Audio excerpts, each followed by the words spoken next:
তো এই জন্য এই বইটা ইম্পর্টেন্ট, এই নামটা ইম্পর্টেন্ট, এই নামটা পরীক্ষায় আসবে। এবং বলা হয় অ্যাডাম স্মিথের গল্প শোনা যায় আর কি, অ্যাডাম স্মিথের নাকি একটা তোতা ছিল, ঠিক আছে? তো অ্যাডাম স্মিথ তো অনেক ব্যস্ত থাকতো, সে আধুনিক অর্থনীতির জনক।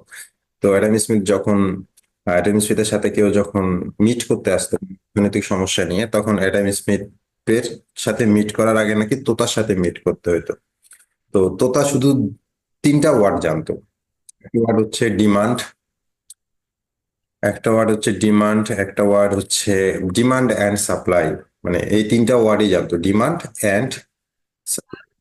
তো যে কেউ যখন অ্যাডাম স্মিথের সাথে দেখা করতে আসতো, সে আগে তোতার সাথে কথা বলতে হতো। তো তোতাকে যখন বলতো যে প্রবলেম কি, প্রবলেমের সলিউশন কি, তোতা তখন একটা কথা বলতো, ডিমান্ড এন্ড সাপ্লাই।